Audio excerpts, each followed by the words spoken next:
Welcome to Gaurav ITI classes. नमस्कार दोस्तों, मैं गौरव सर आप सभी का गौरव ITI क्लासेज में स्वागत करता हूं।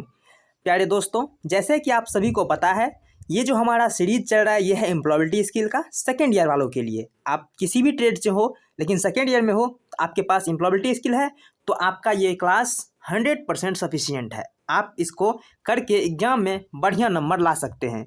इस एम्प्लॉयबिलिटी स्किल में हम आज से पहले 250 क्वेश्चन कर चुके हैं। आज हम 50 क्वेश्चन और करेंगे और हम इसको 300 तक पहुंचा देंगे। इससे पहले हम 23 क्लास हम कर चुके हैं। आज का हमारा ये 24वां क्लास है। अगर आपने नहीं देखा है पिछले वाला तो जा करके 2x स्पीड करके देख लीजिए, क्योंकि अभी भी आपके पास समय है 5-6 दिन। ठीक है, एग्ज़ाम से अगर आपका 10 तारीख के बाद जिस दिन एग्ज़ाम पड़ेगा उस हिसाब से अपना जोड़ लीजिएगा। वैसे तो 10 तारीख तक जिसको है उसको तो कम से कम 5 दिन तो अभी समय है। ठीक है, तो आप सभी फटाफट तैयार हो जाइए। अब आपका एग्ज़ाम बहुत ही नज़दीक आ चुका है और साथ ही साथ जितने दोस्तों से जुड़े हुए हैं आप सभी के साथ शेयर करिए ताकि उन सब को भी इसका लाभ मिल सके। इससे यानी कि कल का क्लास में हम 50 क्वेश्चन किए हुए हैं। आप जा कर के ज़रूर देखिए, 40 मिनट में हमने पूरा 50 क्वेश्चन कराया है। साथ ही साथ आपका रिवीजन भी हो जाएगा और अगर नहीं पढ़े हैं, पहली बार भी पढ़ रहे हैं तो भी कोई दिक्कत नहीं होगा, आप अच्छा से नंबर स्कोर कर सकते हैं। ठीक है, और साथ ही साथ आपको PDF चाहिए। आपको PDF चाहिए तो गौरव ITI क्लासेज नाम से टेलीग्राम ग्रुप है, वहाँ पे जुड़िए और सारा का सारा PDF आपको वहीं मिलेगा, जो आगे पढ़ाया गया वो भी, और जो ये कंप्लीट होते होते तब तक का PDF आपको वहीं मिलने वाला है। और साथ ही साथ बाकी फर्स्ट ईयर वाले हैं या फिर फर्स्ट ईयर में आप अगर WCS चाहते हैं या फिर और ड्राइंग वगैरह, तो उसका भी वीडियो यानी कि आपको मिल जाएगा प्लेलिस्ट में। आप प्लेलिस्ट में जाकर देखिए और साथ ही साथ उसका भी PDF आपको वहाँ पे टेलीग्राम पे मिल जाएगा गौरव ITI क्लासेज पे। अगर सेकेंड ईयर के हैं तो आप तो ज़रूर जाइए, अगर फर्स्ट ईयर के भी हैं तो इससे पहले मैंने पढ़ा दिया था, वहाँ से आप लोग जा करके देख सकते हैं। ठीक है, और ड्राइंग का कम से कम फर्स्ट ईयर वाले ज़रूर देख लीजिएगा, वो सिम्बॉल वाला। ठीक है, चलिए तो शुरू करते हैं हम आज का क्लास और हम चलते हैं पहले क्वेश्चन की तरफ। ये हमारा आज का पहला क्वेश्चन है। ठीक है, बहुत बड़ा क्वेश्चन है। चलिए, ये कह रहा है किसी काम को उपकरण और तकनीक की सहायता से आसानी से और कुशलतापूर्वक करने के लिए डैश का उपयोग करते हैं, उसे रिज्यूम में भी शामिल करते हैं। यानी कि किसी उपकरण और तकनीक का प्रयोग करके जो हम काम करते हैं वो क्या होता है, जिसका कि हम विवरण देते हैं रिज्यूम में भी कि हमने इस तरह से किया, तो वो हमारा स्किल्स होता है। यानी कि हम किसी भी तकनीक का, किसी भी उपकरण का उपयोग करेंगे तो अपने स्किल के हिसाब से। अगर आपके पास कोई स्किल नहीं है, आप कुछ भी जानते नहीं हैं, आपको कुछ काम करना नहीं आता, तो भले ही आपके पास CNC मशीन ही रख दिया जाए तो भी आप एक लोहा को नहीं काट पाएंगे। ठीक है, तो स्किल होना बहुत ही ज़रूरी है। चाहे संसार की सारी चीज़ें आपके पास आ जाए, लेकिन आपके पास अगर स्किल नहीं है तो आप कुछ भी नहीं कर पाएंगे। तो स्किल होता है जिसके हम किसी भी उपकरण का उपयोग कर लेते हैं, किसी तकनीक का उपयोग कर लेते हैं। तो ये हमारा ऑप्शन नंबर D इसका करेक्ट हो जाएगा। चलिए नेक्स्ट क्वेश्चन कर रहा है ए पेड पीरियड। पेड पीरियड मतलब जिसमें आपको पैसा दिया जाता है, पीरियड मतलब समय। A paid period of training that allows of you learn a particular skill or set of skill will you work in the industry is called as। यानी प्रशिक्षण का वह समय जिसमें आपको पैसा भी मिलता है और साथ ही साथ कौशल भी सिखाया जाता है, वह डैश कहलाता है। तो आप सभी जानते हैं, अगर आप ITI कर रहे हैं तो आप सभी को पता होगा कि ITI के बाद एक जो प्रोग्राम होता है वो होता है अप्रेंटिसशिप। अप्रेंटिसशिप में आपको क्या होता है, आपको काम भी सिखाया जाता है और साथ ही साथ आपको पैसा भी दिया जाता है, लेकिन पूरा पैसा नहीं, स्टेपेंड के रूप में आपका ये कम पैसा दिया जाता है और की तुलना में, लेकिन पैसा भी दिया जाता है ताकि आप खुद का खर्चा उठा लें। तो इसका right answer option number D हो जाएगा 252 का। चलिए नेक्स्ट कह रहा है the government of India promote apprenticeship through. देखिए, भारत सरकार शिक्षुता को बढ़ावा देती है डैश के माध्यम से। यानी कि यहाँ पे प्रमोट कर रहा है किसको, अप्रेंटिसशिप को। किसके द्वारा प्रमोट करता है, तो वो NAPS एक पोर्टल होता है, एक जॉब स्कीम है जिसके द्वारा आपको अप्रेंटिसशिप कराया जाता है। तो आप सभी जानते होंगे, अगर आप ITI कर रहे हैं तो NAPS के बारे में आप जरूर जानते होंगे। तो इसका right answer option number A है। जो भारत सरकार है वो NAPS के माध्यम से अप्रेंटिसशिप को बढ़ावा देती है। तो इसका जो 253 का ये एकदम करेक्ट है। चलिए अगला कह रहा है it is important to dash और the NAPS dash to apply for apprenticeship. यहाँ देखिए सबसे इम्पोर्टेंट क्या है, सबसे इम्पोर्टेंट है अपने आप को रजिस्टर करना। तो आपको यहाँ पे रजिस्टर्ड दिख रहा है, ये नहीं होगा, और पोर्टल नहीं, रजिस्टर होता है। तो देखिए रजिस्टर ऑप्शन नंबर बी और ऑप्शन नंबर डी में है। तो क्या है, it is important to register on the NAPS portal, यानी NAPS के पोर्टल पर आपको खुद को रजिस्टर करना होता है। तो ये आपका ऑप्शन नंबर बी में रजिस्टर और पोर्टल दोनों दिख रहा है। तो इसका जो है बी एकदम करेक्ट जवाब हो जाएगा। तो वहाँ पे अप्लाई किया जाता है किसके लिए, अप्रेंटिसशिप के लिए। तो आपको अगर NAPS में अप्रेंटिसशिप के लिए अप्लाई करना हो तो उसके पहले रजिस्टर करना होता है कहाँ पे, पोर्टल पे। किसके पोर्टल पे, NAPS के पोर्टल पे। तो ये जो 254 है इसका क्या हो जाएगा, ऑप्शन नंबर बी एकदम करेक्ट है। चलिए अगला क्वेश्चन कर रहा है, identify the professional networking platform from the given option, यानी कि इसमें से कौन ऐसा प्रोफेशनल मतलब होता है पेशेवर, यानी कि जहाँ पर कि आप काम ढूंढ सकते हैं और काम दे सकते हैं। इससे खास करके ये जो प्रोफेशनल होता है इसमें किसी प्रकार का समय व्यतीत करने वाला ये प्लेटफॉर्म नहीं है। ये प्लेटफॉर्म है जो कि एक नौकरी प्रोवाइड करवाती है। इसमें कौन कौन जुड़े रहते हैं, तो इसमें कंपनी के जो ऑनर होते हैं, जो CEO होते हैं, जो HR होते हैं, सुपरवाइजर होते हैं, ये सभी जुड़े होते हैं। और किसको जुड़ना होता है, जो नौकरी चाहते हैं उसके कंपनी में वो जुड़ते हैं। तो उसका एक प्लेटफॉर्म होता है, एक वेबसाइट होता है कह सकते हैं, वो क्या होता है, लिंक्डइन। ऑप्शन नंबर जो है डी एकदम सही है, यानी कि एक लिंक्डइन होता है जहाँ पे आपको जो प्रोफेशनल एक प्लेटफॉर्म लिंक्डइन है। जबकि ये फेसबुक, इंस्टाग्राम और ये लिंक्ड कुछ है ही नहीं। लिंक्ड मतलब होता है जोड़ना। तो ये इंस्टाग्राम और फेसबुक जो है ये एक सोशल मीडिया नेटवर्किंग है, और लिंक्डइन जो है ये एक पेशेवर यानी प्रोफेशनल नेटवर्क यानी प्रोफेशनल प्लेटफॉर्म है। तो इसका right answer option number D हो जाएगा। चलिए अगला फिर से बता देते हैं, अगर आपको PDF चाहिए तो गौरव ITI क्लासेस नाम से टेलीग्राम ग्रुप है, वहाँ पे जुड़ जाइए और आपको PDF मिलेगा। ठीक है, चलिए ये क्वेश्चन कर रहा है, dash safety is very important, all companies need to incorporate dash in their work place. यहाँ पे जो रिक्त स्थान है वहाँ क्या भरना है, तो यहाँ 3 ठो में आपको दिख रहा है work place, work place, work place, लेकिन आपको पहला में दिख रहा है सेफ्टी। अगर हम यहाँ सेफ्टी भर दे तो 2 बार आ जाए, safety, safety is very important, नहीं तो ये सेफ्टी तो पहले बार कट गया। अब देखिए वर्क प्लेस का 2 ठो जो है इसमें दोनों का स्पेलिंग मिस्टेक है, ठीक है, और C नंबर का जो स्पेलिंग है ये सही है, तो इस हिसाब से ये दोनों भी कट गया। तो नीचे बचा क्या, C। तो वर्क प्लेस और सेफ्टी, यहाँ हो जाएगा work place safety is very important all company, यानी कि सभी कंपनी के लिए जो कार्यस्थल की सुरक्षा है बहुत ही इंपॉर्टेंट है। Need to incorporate dash in their work place, यानी कि incorporate in safety in their work place. तो यही बात, यानी कि यहाँ पे एक ठो वर्क प्लेस दे दिया, यहाँ पे एक ठो वर्क प्लेस हो जाएगा और आपका काम हो जाएगा, यानी कि वर्क प्लेस और सेफ्टी हो जाएगा। आप हिसाब से भी काट सकते हैं, यहाँ पे सेफ्टी तो नहीं, अगर एक तो सेफ्टी पहले लिखा हुआ है तो सेफ्टी नहीं होगा, और यहाँ पे वर्क प्लेस और यहाँ पर वर्क प्लेस का मीनिंग ही गलत लिखा हुआ है, स्पेलिंग गलत लिखा है, इसलिए इसका C एकदम करेक्ट हो जाएगा। चलिए आगे चलते हैं। POSH mandates safety of dash and dash of sexual harassment in the workplace।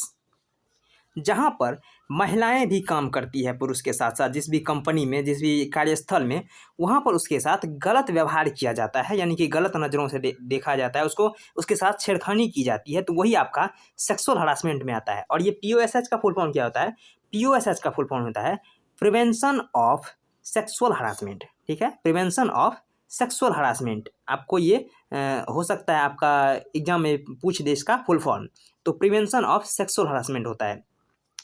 तो POSH mandate safety of dash, तो डैश किसका, तो वुमेन का, मेन तो होगा नहीं, किसका, वुमेन का, और यहाँ पे स्पेलिंग गलत है, यानी कि ऑप्शन B और D, ऑप्शन A और D में हमें खोजना है। तो ये क्या करता है, सॉरी यहाँ पे वुमेन सही है, ठीक है।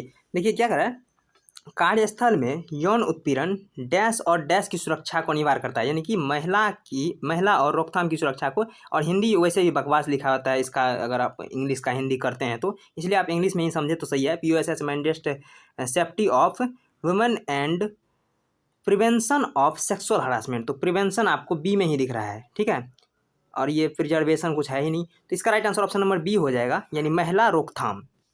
तो इसका right answer option number B है। चलिए अगला क्वेश्चन देखते हैं। ये क्वेश्चन कह रहा है, डैश का अर्थ है यौन प्रकृति का कोई भी अप्रिय आचरण जिससे व्यक्ति आहत या अपमानित महसूस करता है, तो ये हो जाएगा आपका यौन उत्पीड़न। यानी कि इससे 2-4 क्वेश्चन आपको मिलेगा यहाँ पे। और ऐसे एग्जाम में भी आपको कम से कम 1 क्वेश्चन तो मिलेगा ही, ठीक है। यहाँ क्या हो जाएगा कि किसका अर्थ है यौन प्रकृति का कोई भी अप्रिय आचरण, तो ये हो जाएगा यौन उत्पीड़न। तो इसका right answer option number C है। चलिए अगले देखते हैं। ये कह रहा है ICC with respect of POSH and sexual harassment means, यानी कि POSH जो है वो यौन उत्पीड़न के संबंध में, POSH और यौन उत्पीड़न के संबंध में ICC का मतलब क्या होता है। वैसे आप अगर जनरली आपसे से कोई पूछिएगा ICC का मतलब, तो वो तो क्रिकेट क्लब कहेगा, ठीक है। तो लेकिन यहाँ पे किसके हिसाब से कर रहा है, यहाँ पे POSH यानी प्रिवेंशन ऑफ सेक्सुअल हरासमेंट के हिसाब से ICC का फुल फॉर्म क्या होगा, तो ICC का होगा इंटरनल कंप्लेन कमेटी, यानी कि कोई भी और इंटरनल कंप्लेन कमेटी आपका ऑप्शन नंबर डी में है, ठीक है। तो ये हो जाएगा इंटरनल कंप्लेन कमेटी यानी आंतरिक शिकायत समिति। क्या होता है, जहाँ पर कि महिला और पुरुष दोनों काम करती है, तो वहाँ पर क्या होता है कि एक संगठन बनाया, मतलब कि एक तरह से कह सकते हैं जैसे कि HR हो गया, उसके बाद जो सेफ्टी के लिए उसका रहता है कोई, उसका एक संगठन हो गया। इसी तरह से एक संगठन होता है जो कि इस प्रकार का काम, यानी कि जो सेक्सुअल हरासमेंट होता है उसके लिए भी एक संगठन होता है जो इस पर सुनवाई करता है। तो वो होता है इंटरनल, यानी कि किसी बाहर जाकर तो कुछ कहीं नहीं करेगा, यानी कंपनी के अंदर भी वो मामला सुलझाएगा, तो वो हो जाएगा इंटरनल कंप्लेन कमिटी, तो आंतरिक शिकायत समिति। तो इसका right answer option number D एकदम करेक्ट है। चलिए अगला क्वेश्चन क्या कर रहा है, ये कह रहा है डैश का अर्थ है अपने आप को और अपने आसपास के साफ सुथरा रहने का अभ्यास करना, यानी कि ये किसका अर्थ है, तो यह जगह स्वच्छता। स्वच्छता का क्या अर्थ है, अपने आप को यानी खुद को साफ रहना और अपने आसपास को साफ सुथरा रखना क्या कहलाता है, स्वच्छता कहलाता है। चलिए अगला, ये कह रहा है हाँ, स्वच्छता के कुछ उदाहरण हैं छटे हुए बाल और साफ नाखून तथा दिन में 2 बार दांत साफ करना, खाने से पहले हाथ धोना। ये सब क्या है, ये ना तो समुदाय की है, यानी कि ये आप खुद के लिए करते हैं, यानी छोटे छोटे बाल रखते हैं, बाल को छांट के रखते हैं, नाखून आपका साफ होता है या फिर नाखून छोटा रखते हैं, दांत आप साफ करते हैं दिन में 2 बार, खाना खाने से पहले हाथ साफ करते हैं और खाना खाने के बाद भी हाथ साफ करते हैं। वैसे भी ये करते होंगे या नहीं, जब से कोरोना आया तब से तो सभी करते होंगे, ठीक है। तो ये क्या होता है, ये समुदाय का कार्य नहीं है, ना ही संगठन का, ये व्यक्तित्व होता है। ऑप्शन नंबर सी जो है ये व्यक्तित्व, यानी खुद का लोग साफ सुथरा करता है, तो ये व्यक्तित्व से मतलब है, यानी कि पर्सनल से मतलब है। तो 261 का सी एकदम करेक्ट हो जाएगा। चलिए ये कह रहा है अपने आसपास के वातावरण की देखभाल करना डैश स्वच्छता कहलाता है, तो ये हो जाएगा कम्युनिटी, यानी कि समुदाय का। अपने आसपास का जो वातावरण है, सिर्फ आप उसमें अकेले तो नहीं रह सकते हैं, जो आप उसका मतलब सफाई का ध्यान रखिएगा। अगर आसपास का आपका वातावरण है तो उसके लिए जो भी आपके आसपास में रहते हैं उन सबका ये दायित्व बनता है कि उनको पूरी तरह से साफ सुथरा रखिए। तो ये कम्युनिटी यानी कि समुदाय का स्वच्छता कहलाता है। चलिए अगला कह रहा है सामाजिक और व्यावसायिक उद्देश्य के लिए एक आवश्यक जीवन कौशल क्या है, चाहे सामाजिक काम हो या फिर व्यावसायिक काम हो, यानी कि व्यापार से संबंधित कोई काम हो, तो उसके लिए आप क्या करेंगे। तो ऑप्शन बी का है लर्निंग मदर टंग, नहीं है मदर टंग सीखने की जरूरत नहीं हो, तो आप पैदा होते ही सीख जाते हैं, ठीक है। लर्निंग फॉरेन लैंग्वेज, तो फॉरेन लैंग्वेज में अगर एक ठो लैंग्वेज हो तभी तो सीखेंगे। अगर फॉरेन लैंग्वेज मतलब अपने देश को छोड़ करके जितना लैंग्वेज है वो सारा फॉरेन लैंग्वेज आता है, तो क्या आप सभी फॉरेन लैंग्वेज को सीखिएगा, नहीं सीखिएगा। लर्निंग मोर लैंग्वेज, यानी कि ढेर सारे लैंग्वेज को सीख करके आप क्या करिएगा, जिससे काम चलेगा आप वही लैंग्वेज सीखिएगा ना। यहाँ कर लर्निंग इंग्लिश, तो आपको इंग्लिश सीखना बहुत ही इम्पॉर्टेंट है, क्योंकि मान लीजिए कि आप अपने भारत में ही मान लीजिए हर एक जगह इंग्लिश नहीं बोला जाता है, सॉरी हिंदी नहीं बोला जाता है। आप में से जो इधर का होंगे तमिलनाडु तरफ का, केरल तरफ का, वहाँ क्या होता है, या फिर बेंगलोर और के अगर कोई होंगे तो उसमें क्या होता है कि इंग्लिश का कुछ शब्द अगर हम लोग समझ रहे हैं तो कुछ शब्द वो भी समझ रहा है, यानी कि इंग्लिश थोड़ा थोड़ा समझ रहा है लेकिन हिंदी एकदम नहीं समझता है, तो वहाँ पे आपको इंग्लिश ज़रूरी हो जाता है। और वैसे भी अगर पूरे विश्व की बात करें तो माइनॉरिटी में जो है हिंदी माइनॉरिटी में है, और मेजॉरिटी में क्या है, मेजॉरिटी में इंग्लिश है, यानी कि सर्वाधिक बोली जाने वाली भाषा अंग्रेजी है, इसलिए इंग्लिश सीखना ज़रूरी हो जाता है। इसका ये सही हो जाएगा। अगला क्वेश्चन कह रहा है अपने बॉस को संबोधित करते समय आपको रहना चाहिए। यानी कि अगर आप अपने बॉस को संबोधित कर रहे हैं उस समय आप कैसा रहिएगा? आप असभ्य रहिएगा, आप अनौपचारिक रहिएगा, सॉरी हम काट नहीं देंगे, देखिए असभ्य रहिएगा या फिर अनौपचारिक रहिएगा या औपचारिक रहिएगा, फिर अभिव्यंजक रहिएगा। तो इसका आंसर आपको कमेंट में देना है, ठीक है? किसमें? आपको इसका आंसर कमेंट में देना है। आप सभी इसका आंसर ज़रूर दीजिएगा। अगर ये आंसर आपका गलत हो गया ना तो फिर समझिएगा आपकी तैयारी एकदम नहीं है, ठीक है? तो इसका आंसर आपको कमेंट में देना है, क्योंकि ये रिपीटेड क्वेश्चन है, ये एकदम रिपीट क्वेश्चन है। इससे पहले भी ढेर सारा हम इस तरह से क्वेश्चन करा चुके हैं। अपने बॉस के सामने कैसे बात करें, स्कूल में कैसे बात करें, दोस्तों से कैसे बात करें, शादी विवाह पार्टी में कैसे बात करें, ये सभी हमने पढ़ाया है। अगर आप रेगुलर स्टूडेंट हैं तो आप इसका आंसर ज़रूर दीजिएगा और कमेंट में फटाफट दीजिए। जिसका भी आंसर गलत हुआ वो समझ जाइए कि वो पढ़ाई लिखाई नहीं कर रहे हैं, उसके लिए कठिन हो सकता है एग्जाम पास करना, ठीक है? अपने बॉस को संबोधित करते समय आपको कैसा रहना चाहिए? औपचारिक, अनौपचारिक, असभ्य या फिर अभिव्यंजक? इसका आंसर आपको कमेंट में देना है। देखिए ये कह रहा है how are you, what is up, these are examples of, ये रिपीटेड क्वेश्चन है। इससे पहले क्वेश्चन आया था है how are you, what's up, these are example of. यहाँ पे व्हाट इज अप दिया है, कुछ भी अंतर नहीं। हिंदी में वही होगा, नमस्ते, कैसे हो आप, क्या चल रहा है। ये उदाहरण किसका है? ये उदाहरण है आपका इनफॉर्मल कम्युनिकेशन का, यानी ये फॉर्मल नहीं है, ये इनफॉर्मल कम्युनिकेशन है। ये अपने दोस्तों के साथ इस तरह से बात करते हैं कि नमस्ते, वो कैसे चल रहा है, क्या है, अपने घर के परिवार के लोगों के साथ इस तरह से बात करते हैं। तो जो इसका 265 का है ये बी सही हो जाएगा। चलिए अगला क्वेश्चन कह रहा है जब आप किसी से मिलते हैं तो सबसे पहले आप क्या कहेंगे? आप किसी से मिलते हैं तो क्या कहेंगे? गुड बाय कहेंगे, वो तो आते वक्त कहना है। गुड डे नहीं, गुड डे नहीं कहते हैं। सी यू भी नहीं कहते हैं, हम कहते हैं गुड मॉर्निंग। अगर सबसे पहले हम किसी से मिलते हैं तो गुड मॉर्निंग बोलते हैं। चलिए अगला, ये तो बहुत ही एकदम लल्लू टाइप क्वेश्चन था, ठीक है? अगला क्वेश्चन कह रहा है the principal called Manoj, the principal asked dash to show dash hall ticket for the CTS examination. यानी कि मनोज को बुलाते हैं प्रिंसिपल साहब और पूछते हैं कि तुम्हारा हॉल टिकट कहाँ पे है। देखिए मनोज एक मेल है, मनोज एक पुरुष है, तो यहाँ पे हर जो लिखा हुआ है ऑप्शन नंबर बी और सी और डी में, ये तो पहले ही कट जाएगा। ऑप्शन नंबर ए में है him his, option number B में है हिम हर, या फिर हर कट जाएगा। तो ये ए ही एक तो है जो सही आंसर है। और वैसे भी आप देख लीजिए the principal called Manoj, the principal asked him, उनसे पूछा, प्रिंसिपल ने उनसे पूछा, asked him to show his hall ticket, his मतलब उसका, उनसे पूछा उसका हॉल टिकट दिखाओ, तो इसलिए हिज और हिम हो जाएगा। आप तो वैसे भी काट सकते हैं, हर 3 ठो में हर दिया गया है, जबकि यहाँ पे लड़की की कोई बात ही नहीं है।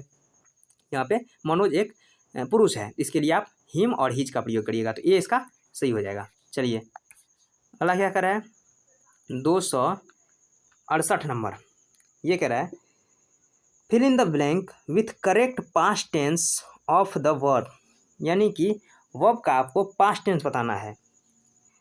तो I dash A movie yesterday, yesterday मतलब क्या होता है? बीता हुआ कल। आपने कल जो देखा, मान लीजिए कि आज संडे है तो कल क्या था? सैटरडे था, तो वही सैटरडे को मतलब यस्टरडे यहाँ पे दे रहा है। सैटरडे मतलब बीता हुआ कल, तो इसी तरह यस्टरडे मतलब बीता हुआ कल होता है। और अगर आप आज संडे मानते हैं तो कल आपका बीता हुआ कल, यानी कल सैटरडे आपका आ जाएगा यस्टरडे में। तो यहाँ पे क्या हो जाएगा? वॉच मतलब देखना होता है, वॉचिंग मतलब अभी आप देख रहे हैं। विल वॉच, विल लगता है, विल और शैल का प्रयोग करते हैं भविष्य में कुछ बताने के लिए, तो इसका क्या हो जाएगा? वॉचड हो जाएगा। वॉचड मतलब देख लिया गया, ठीक है? तो I watched A movie yesterday, मैंने कल एक मूवी देखा। चलिए अगला, singular form of devices is dash, यानी कि डिवाइसेज का सिंगुलर फॉर्म आपको पूछना है। तो ये हो जाएगा DEVICE, जो कि ऑप्शन नंबर डी में दिख रहा है, DEVICE।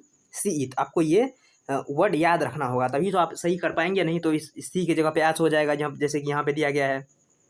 या फिर यहाँ पे ऑप्शन नंबर बी में देख लीजिए, यहाँ पे आई दे दिया गया है ई के बदले में, तो आपको क्या याद रखना है? DEVICE, option number D. चलिए अगला, ये कह रहा है the announcement dash yesterday was necessary, यानी कि कल का जो है अनाउंसमेंट डैश नेसेसरी है, मतलब ज़रूरी है।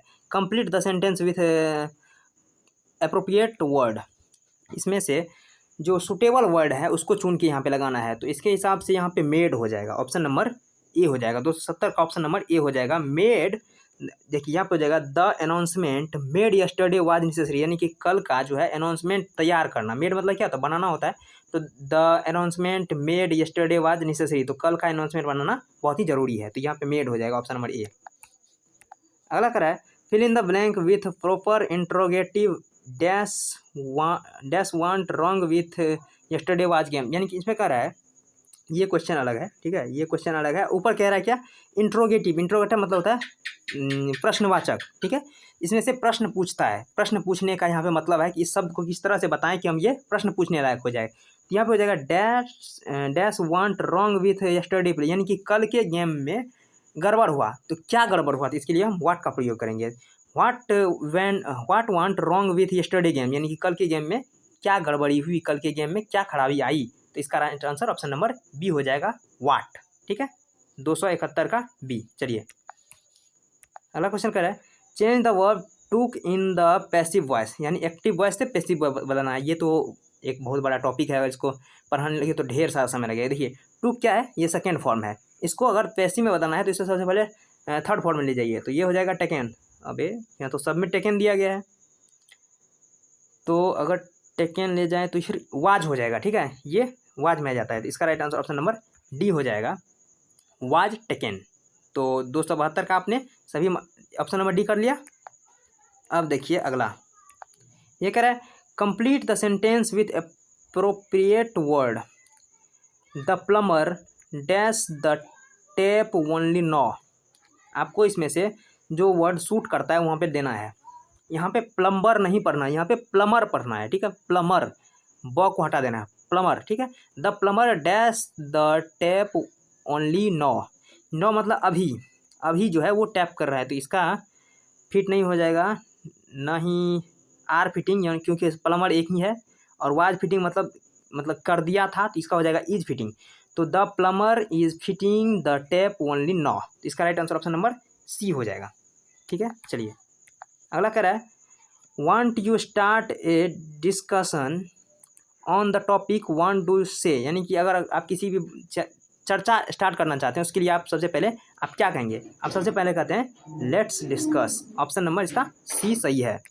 लेट्स डिस्कस का मतलब होता है चलें चर्चा शुरू करें, मतलब चर्चा शुरू करें, तो लेट्स डिस्कस हो जाएगा, ऑप्शन नंबर सी इसका करेक्ट हो जाएगा। चलिए अगला देखते हैं। अगला क्वेश्चन कह रहा है जब आप विनम्रता से असहमत होते हैं तो आप कहेंगे, यानी कि आपके मान लीजिए कि आपके पिताजी आपसे बात कर रहे हैं और आपको बता रहे हैं कि आपको मान लीजिए कि आप ITM कर रहे हैं और ITM आप एडमिशन लेना चाहते हैं, आपने एंट्रेंस अभी क्लियर किया है और आप चाहते हैं कि हम फिटर लें या फिर आप चाहते हैं इलेक्ट्रीशियन लें, और पिताजी आपको कहते हैं किसी और ट्रेड लेने के लिए, तो आप कहिएगा क्या, आप असहमत रहिएगा, यानी कि आपको लगेगा कि यही ट्रेड अच्छा है, तो उसके लिए आप क्या कहेंगे, यू आर रॉन्ग, यानी आप गलत हैं, नहीं ऐसा नहीं कहते हैं। आई एम राइट, मैं सिर्फ मैं ही सही हूँ, ऐसा भी नहीं, ही इज़ राइट, वह सही है, ये भी नहीं हुआ, ये हो जाएगा ऑप्शन नंबर ए, ये हो जाएगा I am afraid I have to disagree, यानी कि मैं आपकी बात से असहमत हूँ, और यहाँ पे अफेयर्ड ये मतलब कर रहा है, यानी कि आपको बुरा ना लगे लेकिन मैं आपके बात से एग्री नहीं करता, मैं आपके बात से असहमत हूँ, तो ये इसका ऑप्शन नंबर ए जो है सही हो जाएगा। यानी अगर आप विनम्रता से असहमति व्यक्त करना चाहते हैं, आपको कुछ बनाकर तो कहना ही होगा, तो इसका राइट आंसर ऑप्शन नंबर ए हो जाएगा। चलिए आगे देखते हैं। देखिए ऊपर में लिखा हुआ है complete the sentence with suitable describing word, यानी कि ये जो ऊपर वाला जो सेंटेंस आप देख रहे हैं ये अभी से लगभग कम से कम 10 क्वेश्चन में आने वाला है, तो इसको हम नहीं पढ़ेंगे, हम नीचे में सिर्फ क्वेश्चन पढ़ेंगे और इसका आंसर देंगे, ठीक है। ऊपर वाला कह रहा है सब में यही कहेगा कि इसमें नीचे जो दिया गया है क्वेश्चन इसका कौन सा सुटेबल अर्थ होगा, ऑप्शन में से उसको चुन के लगाना है, ठीक है। देखिए क्या कह रहा है the area is dash as the houses in it cost a lot of money, यानी कि यहाँ का जो घर है काफ़ी कीमती है, तो द एरिया, तो यहाँ पे एरिया क्या कहलाएगा, यानी कि जिस क्षेत्र का घर बहुत ही कीमती हो वो क्षेत्र कैसा कहलाएगा, वो भी कीमती ही कहलाएगा, तो इसका right answer option number C जो है एक्सपेंसिव, तो ये एक्सपेंसिव हो जाएगा कि the area is expensive as the houses in it cost a lot of money, जहाँ का घर कीमती हो वहाँ का एरिया भी शानदार होता है, तो ये एक्सपेंसिव हो जाएगा, ठीक है। चलिए नेक्स्ट अगला क्वेश्चन, यही ऊपर वाला वही लिखा हुआ है, यानी कि चुन के लगाना है। ऑप्शन अब क्वेश्चन देख लेते हैं। The road is my town are dash in condition, यानी कि रोड का जो मेरे शहर का जो रोड का कंडीशन है वो कैसा है। यहाँ गुड है, एक्सपेंसिव है, ब्यूटीफुल है, सेफ है। तो सेफ और ब्यूटीफुल एक्सपेंसिव से कुछ मतलब नहीं है। जो आपका रोड का जो कंडीशन होता है वो या तो ख़राब होता है या फिर अच्छा होता है। तो आपको यहाँ पे बैड तो लिखा नहीं है, तो ये गुड ही होगा, यानी कि इसका आंसर गुड हो जाएगा, ए हो जाएगा। यानी कि the road is my town are in good condition, यानी अच्छे कंडीशन में। एक्सपेंसिव या फिर ब्यूटीफुल, सुंदर, सेफ, सुरक्षित से कोई मतलब नहीं है। चलिए अगला, वही ऊपर में वही लिखा है, नीचे करा है there is a dash garden with lovely flowers, यानी कि जिस गार्डन में प्यारे प्यारे फूल लगे हुए हों उस गार्डन को हम क्या कहेंगे, उसे हम ब्यूटीफुल गार्डन कहेंगे। तो इसका right answer option number D हो जाएगा। ठीक है, ब्यूटीफुल। अगला क्वेश्चन कह रहा है, ऊपर वही लिखा हुआ है, नीचे there is a dash playground near our house, यानी कि हमारे घर के पास डैश खेल का मैदान है। हमारे घर के पास डैश खेल का मैदान है। तो कैसा खेल का मैदान होता है, या तो खेल का मैदान बड़ा होता है या फिर खेल का मैदान छोटा होता है। ऑप्शन नंबर इसका बी एकदम करेक्ट है कि there is a big playground, यानी कि बड़ा सा एक खेल का मैदान है आपके घर के पास। प्लेग्राउंड में ब्यूटीफुल नहीं लगेगा, आपने देख लिया ब्यूटीफुल कहाँ लगता है, यानी कि जहाँ पे कुछ फूल वगैरह सजावट के लिए जहाँ हो वहाँ पे ब्यूटीफुल लगता है। स्पेशियस होता है जहाँ पे काफ़ी जगह हो, स्पेशियस का प्रयोग करते हैं जहाँ पे काफ़ी मतलब स्पेस हो, जगह हो। और ख़ास करके स्पेस का जगह कहाँ करते हैं हम, बिल्डिंग में करते हैं। अपने घर में कहते हैं इस घर में बहुत स्पेस है, ये बचा हुआ है, मतलब जगह है। तो इसका right answer option number B हो जाएगा, यानी कि big, there is a big playground near my house. चलिए अगला क्वेश्चन क्या कहता है देखते हैं। पहले ये कह रहा है there are dash apartment in my neighbourhood, यानी हमारे पड़ोस में जो अपार्टमेंट है वो कैसा है। तो आपको बताना है, तो ये हो जाएगा स्पेशियस। अभी बताएं कि अपने घर, मकान, फ्लाइट, इस सब के लिए आप स्पेशियस का यूज करते हैं। वैसे तो कहते हैं कि ये घर बहुत बड़ा है, लेकिन अगर इंग्लिश का आप शुद्ध कह सकते हैं, आप शुद्ध मीनिंग अगर लगाना चाहे तो वहाँ पे आप बड़ा, बिग, स्मॉल नहीं कहेंगे, वहाँ पे आप स्पेशियस कहेंगे। अगर बहुत बड़ा है तो उसके लिए स्पेशियस वर्ड का प्रयोग होगा। तो ये 280 का ऑप्शन नंबर डी करेक्ट है। चलिए अगला क्वेश्चन कर रहा है, वही देखिए ये वाला क्वेश्चन जो है ना 10 क्वेश्चन ऐसा होगा, और आपके एग्जाम में से कम 2 क्वेश्चन तो आएगा ही। ठीक है, तो आप लोग आराम से इसको पढ़िए। It is a dash neighbourhood one need not fair, यानी कि कैसा पड़ोस है जहाँ पे लोगों को डरने की ज़रूरत नहीं है। तो इसके लिए हो जाएगा सेफ। सेफ मतलब सुरक्षित, जिसका पड़ोस सुरक्षित होता है उसको डरने की ज़रूरत नहीं होती है। तो हो जाएगा it is a safe neighbourhood on one need not far, यानी कि वहाँ पे डरने की ज़रूरत नहीं है जहाँ पे सेफ यानी कि सुरक्षित हमारा पड़ोस हो। अगला करा है, ऊपर में वही लिखा है, नीचे करा है देयर इजंट माने इज नॉट, ये इजंट है। There isn't any amusement park in the area it is dash a people, यानी कि हमारे घर के पास मान लीजिए कि यहाँ पे एक पार्क है जहाँ पर कि कुछ भी मतलब कि मस्ती करने के लिए नहीं है। मान लीजिए जैसे कि कहीं होता है क्या, बच्चों का झूला होता है, कहीं अपने योगा करने के लिए, कसरत करने के लिए कुछ सामग्री होता है, लेकिन यहाँ एक ऐसा पार्क है जहाँ सिर्फ फूल पत्ती लगे हुए और कुछ भी नहीं है। तो ये पार्क कैसा कहलाएगा, ना ही पोल्यूटेड होगा, ना ही ड्राई सूखा, ना ही नॉइजली यानी आवाज़ से भरा। ये हो जाएगा बोरिंग, यानी कि वहाँ पे मन नहीं लगेगा। अगर कुछ इंटरटेन करने के लिए कुछ हो तभी तो वहाँ मज़ा आता है ना। और अगर इंटरनेट के लिए यानी इंटरटेन के लिए कुछ नहीं है तो वो बोरिंग लगेगा, चाहे पार्क ही क्यों ना, कुछ भी हो, ये बोरिंग लगता है। ठीक है, चलिए अगला क्या है, ये कह रहा है there is a factory in the area, यानी कि यहाँ का जो फैक्ट्री का एरिया है, यानी कि ऐसा जगह, ऐसा क्षेत्र जहाँ पर फैक्ट्री लगा हो। तो द एयर इज डैश, तो वहाँ का हवा कैसा होगा। तो ऑब्वियसली बात है, अगर वहाँ पे फैक्ट्री लगा हुआ है तो वहाँ का जो वायु होगा वो पॉल्यूटेड होगा, यानी कि प्रदूषण से होगा भरा हुआ। इसका राइट आंसर ऑप्शन नंबर ए हो जाएगा। चलिए अगला क्वेश्चन देखते हैं। ये क्वेश्चन कर रहा है there is water scarcity in the locality the area is dash, यानी कि जहाँ पे पानी की किल्लत होती है, यानी कि पानी की कमी होती है, जिस लोकेलिटी मतलब कि आपके आसपास में जहाँ पे पानी की कमी होती है उसे क्या कहते हैं। उसे अनइवन कहेंगे, नहीं कहेंगे अनइवन। नॉइजी यानी कि आवाज़ से भरा हुआ, नहीं कहेंगे। बोरिंग नहीं कहेंगे, वो भी नहीं कहेंगे। ये अनइवन क्या होता है, इवन मतलब आप सुने होंगे इवन नंबर। आप सुने होंगे इवन नंबर। इवन नंबर क्या आता है? सम संख्या। अनइवन मतलब विषम संख्या। तो यहाँ पे विषम से कोई मतलब नहीं, यहाँ पे हो जाएगा ड्राई, यानी कि जहाँ पे पानी की किल्लत होती है, जहाँ पे पानी की कमी होती है, वो आपका सूखा क्षेत्र कहलाता है। तो ड्राई हो जाएगा इसका राइट आंसर। चलिए अगला, ये क्वेश्चन कर रहा है the transportation to some rural area is difficult as the road are dash, यानी कि रूरल एरिया मतलब कह सकते हैं आप ग्रामीण रोड, ग्रामीण क्षेत्र का जो रोड होता है वहाँ पे ट्रांसपोर्टेशन यानी आने जाने का जो माध्यम होता है, यानी कि आपका रास्ता जो होता है उसमें आने जाने में बहुत ही तकलीफ होती है। किस कारण से? वहाँ पे सूखा हो इसलिए नहीं, वहाँ पोल्यूटेड है इसलिए नहीं, पोल्यूटेड तो सिर्फ वायु होता है, रोड पोल्यूटेड थोड़े ना होगा।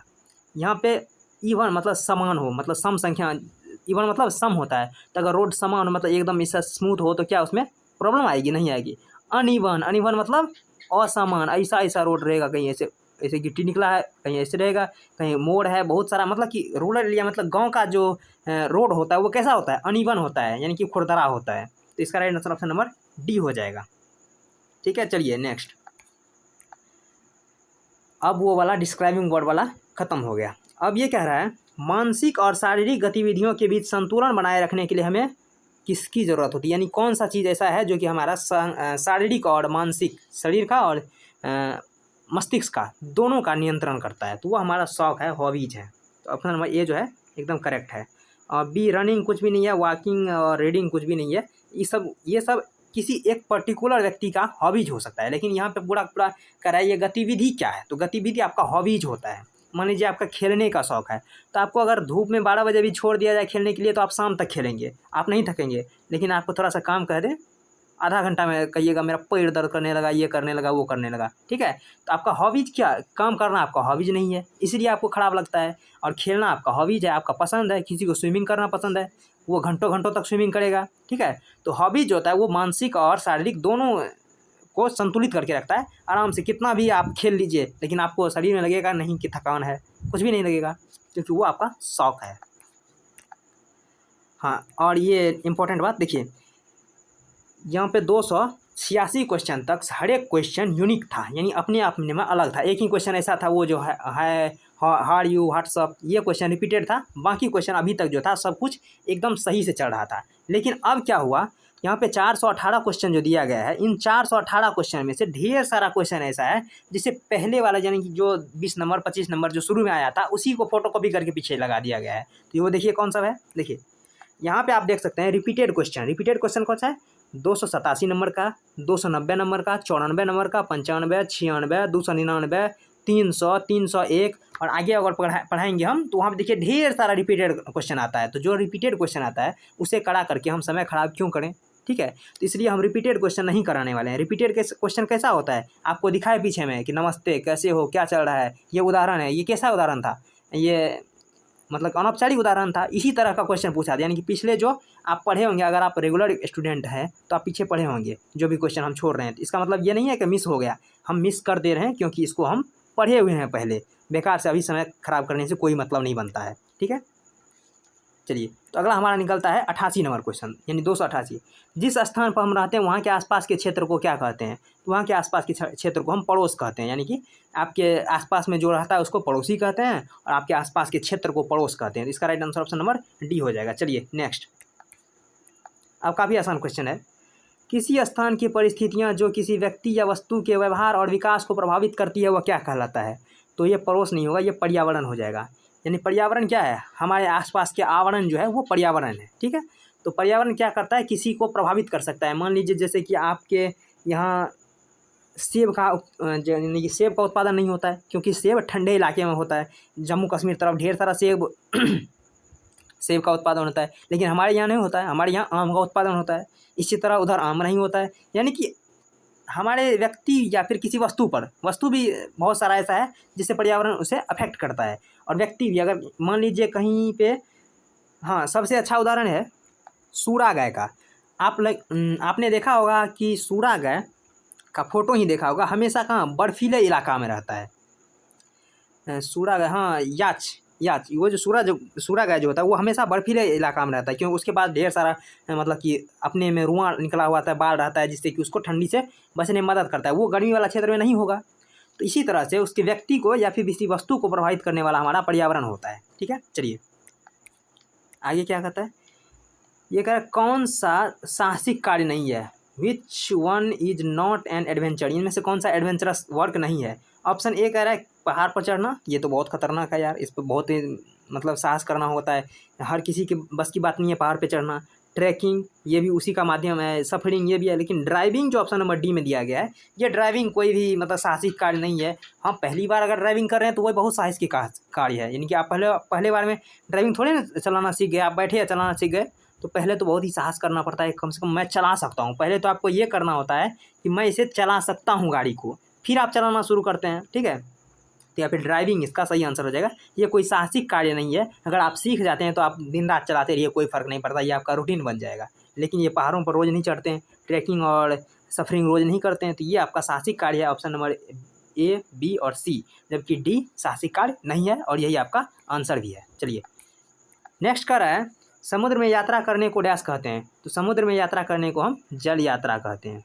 ठीक है, समुद्र में यात्रा को क्या कहते हैं, जल यात्रा कहते हैं। वोयाग, वोयाग मतलब जल यात्रा। चलिए अगला ये कहता है always dash your mobile phone dash silent mode. तो आप सभी ने कहीं ना कहीं ज़रूर देखा होगा कि अगर आप किसी भी मान लीजिए किसी अधिकारी के रूम में आप इंटर कर रहे हैं तो वहाँ पे बाहर ही लिखा होगा कि always keep your mobile phone in silent mode. तो आपको यही भरना था क्या, कीप और इन। तो ऑप्शन नंबर सी में दिख रहा है keep and in, always keep your mobile phone in silent mode. तो आपका right answer option number C हो जाएगा। चलिए नेक्स्ट कह रहा है, यानी कि इससे पहले देखिए यहाँ पे हमने 93 क्वेश्चन कराया, उसके बाद 94, 95, 96 जो है ये रिपीटेड क्वेश्चन है। ये क्वेश्चन कर रहा है communication play a very important role in dash, यानी कि कम्युनिकेशन जो संचार होता है वो हमारे जीवन में बहुत ही महत्वपूर्ण भूमिका निभाता है। किस चीज़ में,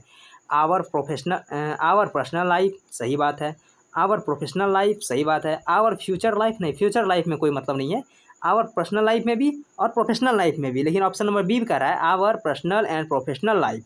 तो इस हिसाब से आपको सबसे सूटेबल कौन सा ऑप्शन लग रहा है, ऑप्शन नंबर सी लग रहा है। इसमें प्रोफेशनल और पर्सनल दोनों दिया गया है, तो इसलिए इसका right answer option number C हो जाएगा। इसका right answer option number B हो जाएगा, ए और सी नहीं होगा। ठीक है, our personal and professional life में जो कम्युनिकेशन है वो बहुत ही महत्वपूर्ण रोल अदा करता है। चलिए अगला कर रहा है इमोजी का इस्तेमाल डैश के हिसाब से करते हैं। इमोजी तो आप सभी जानते होंगे, जैसे कि ये इस तरह से इमोजी बनता होगा, ऐसा इमोजी आपने देखा होगा, इस तरह से ये हंसने वाला। इसी तरह से कोई इमोजी होता है जिसमें ऐसे ऐसे दांत निकला हुआ रहता है, यानी कि गुस्सा वाला, स्माइल, इसके बाद एंग्री, इस तरह से ढेर सारा इमोजी होता है। आप मोबाइल में अभी खोलिएगा यूट्यूब और वहाँ पे साइड में ऑप्शन रहेगा इमोजी का। ठीक है, इमोजी जाके देख लीजिएगा, आपने ही देखा है तो। इमोजी का इस्तेमाल हम कब करते हैं, हम अपने शैक्षिक स्तर पर नहीं, हमारे पेशेवर स्तर पर नहीं, जब हम खुश होते हैं तभी इमोजी का प्रयोग करेंगे, नहीं, हमारे मूड या हमारी स्थितियां के आधार पर हम इमोजी का प्रयोग करते हैं। जब हमारा जैसा मन किया हम उस तरह से इमोजी का प्रयोग करते हैं। मान लीजिए आपके पास कोई मैसेज आ रहा है जिसे आप पढ़ के आपको एकदम गुस्सा से आप लाल हो रहे हैं, तो आप भेजेंगे कैसे, जिससे दांत निकला हुआ जो रहेगा इमोजी वो भेजेंगे। आप किसी ने आपके लिए कुछ जोक मार दिया तो आप क्या गए, स्माइल वाला इमोजी भेज दीजिएगा। यानी कि आपके मूड के हिसाब से आप इमोजी का चयन करते हैं। इसका right answer option number C हो जाएगा। चलिए हाँ देख लीजिए, इसके बाद जो ये 98 तक हुआ, एक सेकेंड, ये 98 तक हुआ और यानी कि 299 और फिर 300 जो है वो भी रिपीटेड क्वेश्चन है, इसलिए हमने उसको फिर से नहीं लिया। यहाँ आपका क्लास ख़त्म हो जाता है। आप सभी का बहुत बहुत धन्यवाद इतने देर तक इतने साहस के साथ सुनने के लिए। आपको पीडीएफ चाहिए तो गौरव ITI क्लासेस नाम से टेलीग्राम ग्रुप है, वहाँ पे जाकर के जुड़ के पीडीएफ लीजिए और रिवाइज कीजिए, क्योंकि रिवीजन सबसे इम्पॉर्टेंट है। आप कितना भी पढ़ लें, अगर रिवीजन नहीं करते हैं तो फिर आपके साथ प्रॉब्लम हो सकता है। इसलिए रिवीजन जितना हो सके उतना करिए, आप उतना अच्छा मार्क ले पाएंगे। और ये आपका चैनल है गौरव ITI क्लासेस, इसे सब्सक्राइब करना मत भूलिए। और साथ ही साथ अगर वीडियो पसंद आए तो लाइक कर दीजिए और अपने दोस्तों को भी शेयर करिए, ताकि उसका भी भला हो जाए। क्योंकि एग्ज़ाम आने वाला है, अब 5 दिन एग्ज़ाम बचा है, अगर अब भी नहीं पढ़ा ना तो फिर कभी नहीं पढ़ पाएगा। इसलिए सबका मदद कीजिए, खुद पढ़िए और अपने दोस्तों को भी पढ़ाइए। और साथ ही साथ जितना हो सके आप जिस ग्रुप में जुड़े हुए हैं वहाँ पर इसको शेयर करिए, वीडियो अगर पसंद आता है तो लाइक करिए, और ये आपका अपना परिवार है, अपना चैनल है, इसको आप सब्सक्राइब करना मत भूलिए। ठीक है, मिलते हैं आपको नेक्स्ट वीडियो में, तब तक के लिए धन्यवाद। जय हिंद, जय भारत।